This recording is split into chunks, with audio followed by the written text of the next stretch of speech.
এইভাবে যে ফিরে এসে তোরই ডুবে যাবে আমি ভাবতে পারিনি। বোঝা গেল যে মানবিকতা বলে এখন আর কিছুই নেই। সত্যি কি মানবিকতা বলে কিচ্ছু নেই আর? আলোকপর্ণা, স্বপ্নের একদম ঠিক বলেছে। তুমি একবার ভেবে দেখো, আমাদের তো আর কোনো পথ খোলা নেই। একটা প্রমাণ ছিল, সেটাকে জাস্ট ওরা নস্যাৎ করে দিল।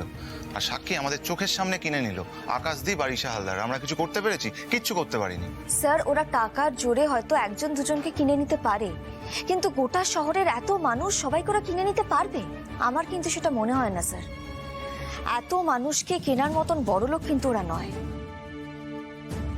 তোমার কি মনে হয় আলোকপর্ণা, মানে আমাদের এখন কি করা উচিত? দেখো অরিত্র, আমার বিশ্বাস এত বড় একটা ষড়যন্ত্র যখন হয়েছে তখন নিশ্চয়ই এর সাথে অন্য কেউ একটা ইনভলভ রয়েছে। না হলে এত বড় একটা ঘটনা ঘটে গেল, ওরা ছাড়ার অন্য কেউ এই ব্যাপারটা জানে না, এটা হতে পারে না স্যার। জানবে নিশ্চয়ই, কিন্তু তাদের তো কোর্ট অবধি পৌঁছতে হবে। স্যার, এখন ওদেরকে কোর্ট অবধি পৌঁছানোর কিন্তু একটাই উপায় আমাদের কাছে রয়েছে, সেটা হচ্ছে আপনাকে একটা শো করতে হবে।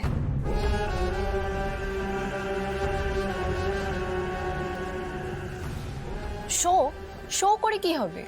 শাইনি, এখন শুধুমাত্র শো করেই কিন্তু সাধারণ মানুষের হুঁশ ফেরানো যেতে পারে। স্যার, আমি বলছি আপনি শুনুন, আপনি বরং একটা শো অ্যারেঞ্জ করুন। সেখানে অভিজিতের বাড়ির লোকদেরকে আপনি ডাকুন, আর বুবাইয়ের বাড়ির লোক হিসেবে আমি সেখানে থাকবো। না হলে এখন যা সিচুয়েশন হয়েছে, এখন কিন্তু সাধারণ মানুষকে ডাক দেওয়া ছাড়া আর অন্য কোনো রাস্তা নেই আমাদের কাছে। তাদেরকে ভয় দেখিয়ে তাদের উপরে অত্যাচার করছে উচ্চবিত্তরা।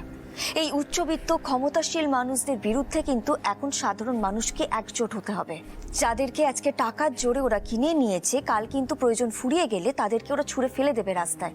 আমাদেরই কিন্তু সেটা বোঝাতে হবে ওদেরকে, এই দায়িত্বটা আমাদেরকেই নিতে হবে। না হলে আজকে যেটা আমাদের সাথে ঘটেছে, কালকে সেটা ওদের সাথে ঘটবে। এই বার্তাটুকু তাদের কাছে আমাদের পৌঁছে দিতেই হবে স্যার। তাহলেই একমাত্র এই আকাশদীপ ভৌমিক আর ঈশা হালদারের মতন ক্ষমতাশীল মানুষদের ভিতটা টলানো যাবে। স্যার, আমি বলছি শুনুন, এটা করলে কিন্তু ওরা ভয় পেয়ে যাবে, আর ওদের ভয় পাওয়ানোটা খুব দরকার, খুব জরুরি। এটা ওদেরকে এটা বোঝাতে হবে যে মানুষ এখনো জেগে আছে। বেশ, আমি শোয়ের ব্যবস্থা করছি। পর্ণা, আমি তোমায় কুর্নিশ জানাই। তোমার এই জেদ, এই সত্য প্রমাণ করার খিদে তোমাকে অনেক দূর নিয়ে যাবে।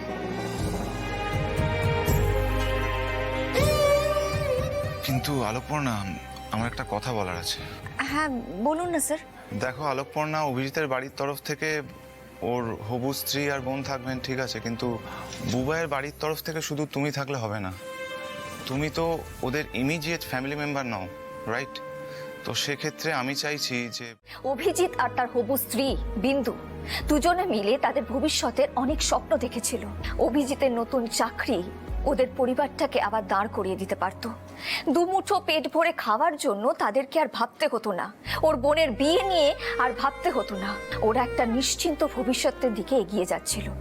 কিন্তু একটা গাড়ির ধাক্কায় সেদিনকে সবকিছু শেষ করে দিয়েছে ওই আহির ভৌমিক।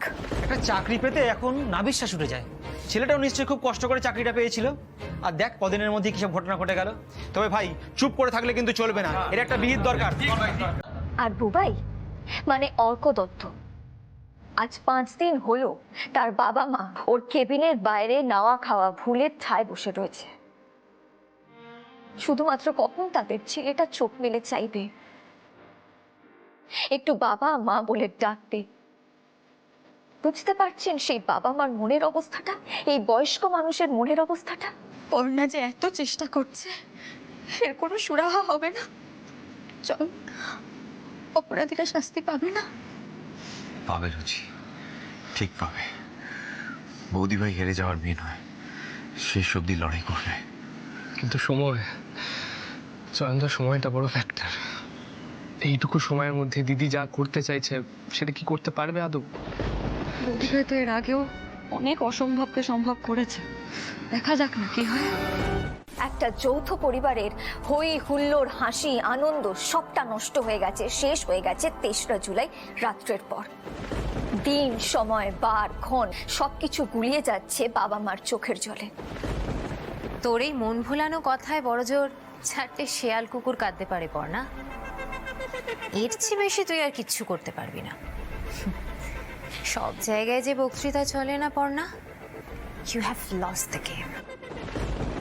আমার দাদাটাও হয়তো আর ফিরে আসবে না, কিন্তু কিন্তু আমার দাদা যদি ন্যায় বিচারটুকু না পায়, তাহলে আমরা কোন সমাজে বসবাস করছি?